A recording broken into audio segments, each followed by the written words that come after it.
Ben went driving the other day for work and he delivered to this place and he said we've got to go back there. It's really incredible. Woondum National Park. Woondum. Woondum. And it's got some rock pools there as well. But to go to any of these, you've got to go all the dirt roads. It's been very hot here this week, like as in not necessarily blue sky and bright sunshine hot. Humidity. Are you posing for the camera? She's like that. It's been more kind of cloudy, but humid, sweaty hot. Yeah, I tried doing a little bit in the garden yesterday and I've managed about an hour or two. And you did that early in the morning. You can well imagine in the middle of the day it's back sweat kind of hot. That's the level of sweat. Butt crack. No, I didn't say butt crack. I said bet sweat. No, what? I got back sweat. Today it seems to have cooled down a little bit. A lot of people who are thinking of making the move, when they tell their families don't always react well. And we've known a lot of people to be even called selfish for wanting to make a better life for themselves. That's a major thing when you're moving over. You can feel like you've not really got anyone cheering you on when you get a bad reaction. So a couple of minutes ago when we're on the main bit of road, we were coming up towards here and a car just came flying in the middle of the road. So they were in the wrong lane from the opposite direction and absolutely scared the life out of us. So I'm still a little bit kind of nervy. Yeah, you too as well. You do get the odd TWAT on the road, for sure. Yes, and then about 3 minutes later we had a Joey. Was it a Joey or? I don't know, like... It was a very small sort of kangaroo. Yeah. Maybe a wallaby? Luckily, we managed to miss both. I got you one. We're just in a little country town called Inbill, and I am... Just got us a drink. Oh gosh, now I just realised I don't have enough hands to open the door. Could you open the door, please? Thank you. They've kindly put a marshmallow on my hot chocolate, but I've not got enough hands to put it in. Oh. They said there was a park just through there. We were going to film a little bit more at the rock pools for you and show you around a little bit whilst we were there, but oh, hang on. Okay, safe to cross. But there were just people everywhere in their swimmers, and I just thought if we film everybody we're going to look like perverts, so we thought no, we'll oh yeah, and yeah, so we decided not to film other people there. It was just that little bit too busy, so we thought we'll head along to a park afterwards and we'll film. You may be wondering, how far is too far to move away from your home country? Never too far unless you're happy. Do you mean if you're happy? If you're happy.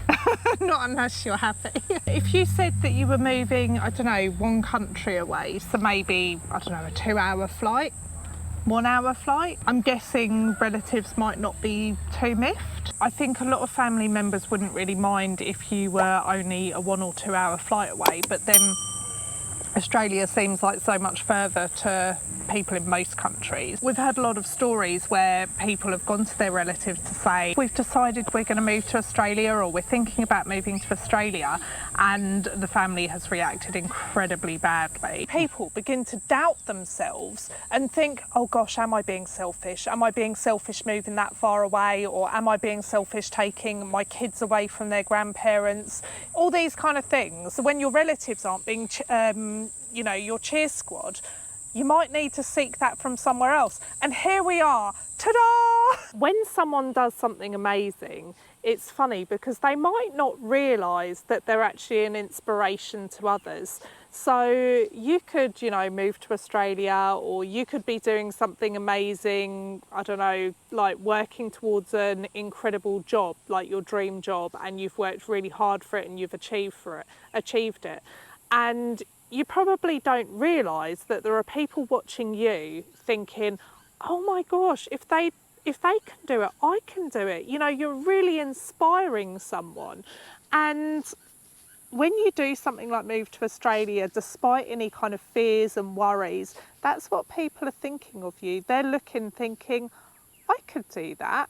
The other thing that you provide when you move to anywhere else, but specifically Australia because it's blooming far from everywhere, is that you actually provide holiday accommodation for relatives and friends. You've got to do what's right for your family unit. That is your responsibility. Whether your family unit is just you or whether it's you and a partner and children, 20 children, you're responsible for their happiness. You're not responsible for someone else's home and someone else's home life, what happens, you know, what makes them happy. They're responsible for theirs, you're not.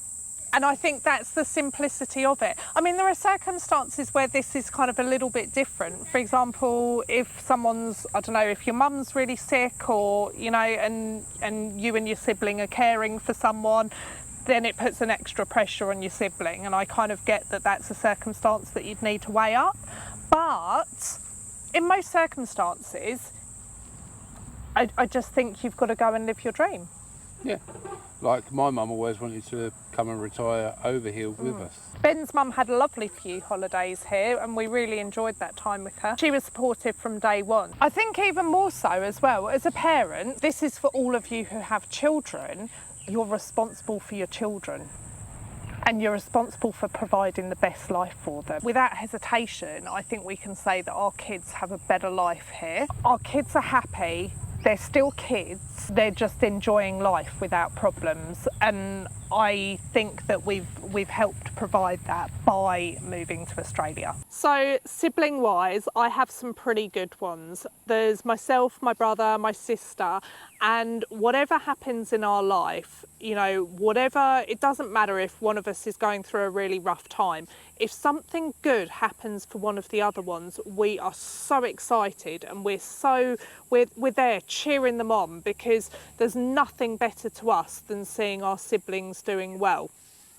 Now, what I find really odd is when families don't think like that.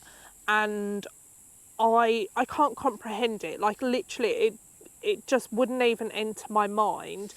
If my sister or my brother were to want to go and do something and they thought it would really improve their life, I would be the first person behind them, just as they were when I moved over here. Please don't think of it as you're doing anyone else any harm. You're not. It's actually not selfish to go and live your dream. It would be selfish to not want that for a family member. You've probably put a great deal of thought into moving to Australia. It's not just something you choose on a whim. A lot of people's rallies as well, they actually come around later on. You know, we've been here for 7 years now, and for over, I mean, probably 8 years, we've heard about people's relatives kicking off and not being happy that they're moving, calling them selfish, you know, saying awful things to them, they're never going to speak to them again and all the rest of it.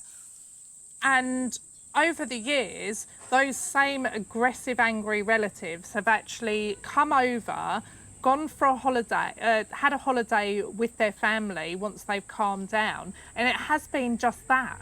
Yeah. They just overreacted emotionally in the situation, but once they've had that chance to calm the hell down and come over to Australia and see why they moved, they've really changed their tune. And some of them have even thought about moving over here themselves after that.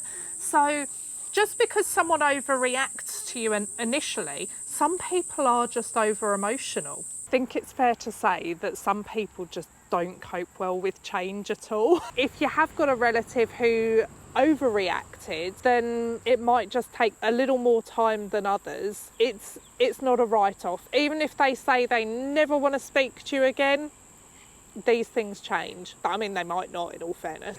Don't hold me to that. I want to flip this because I want to be fair. If one of my girls were to come and say to me, "Mum, I'm moving to England," I think I would struggle with that to begin with as well. I really can understand why some people would struggle with it, because I would love to think that I would be someone who would just absolutely support. I think I'd probably follow them.